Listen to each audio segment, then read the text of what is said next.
आपको ये इंश्योर करना होता है कि उस प्रॉपर्टी में आने वाले लोग सुरक्षित हैं, आप सुरक्षित हैं और वो प्रॉपर्टी सुरक्षित है। कि अगर उस प्रॉपर्टी में कोई भी इंसिडेंट होता है तो आप उसको कैसे हैंडल करेंगे।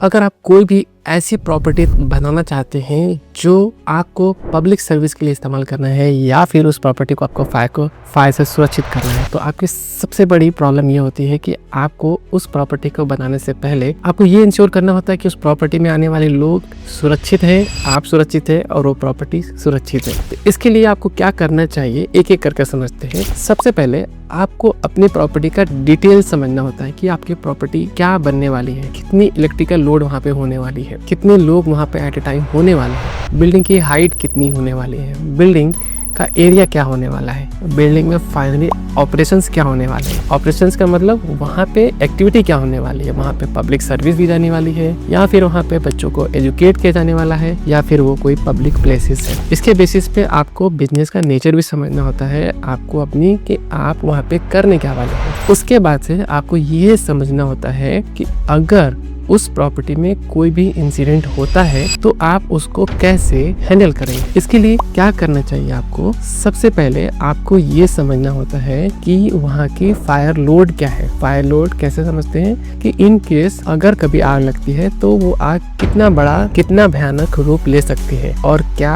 आप जो फायर सेफ्टी सिस्टम या डिवाइस लगाने वाले हैं वो इतना कैपेबल है इस लोड को बुझाने के लिए, इस इंसिडेंट को हैंडल करने के लिए। और फिर आपको उसके बेसिस पे आपको डिवाइसेस सिलेक्ट करने होते हैं। इसी को बोलते हैं फायर सेफ्टी डिजाइनिंग। इसके लिए अगर आपको नहीं आइडिया है तो आप हमारे फायर सेफ्टी एक्सपर्ट से कनेक्ट करें। वो एक एक चीजों पे बारीकी के साथ वर्किंग करते हैं और ये समझते हैं कि उस बिल्डिंग को प्रोटेक्ट करने के लिए क्या क्या चीजें होनी चाहिए। इसमें गवर्नमेंट की कुछ गाइडलाइन भी होती है, गवर्नमेंट के कुछ पैरामीटर्स होते हैं। गवर्नमेंट ने एक स्टैंडर्ड सेट किया हुआ है कि इस प्रॉपर्टी को सुरक्षित करने के लिए ये चीजें होनी ही चाहिए, तब जाके उस प्रॉपर्टी को सेव किया जा सकता है। अगर आपको ये इन्फॉर्मेशन चाहिए लगी है तो फिर चैनल को सब्सक्राइब कर लो।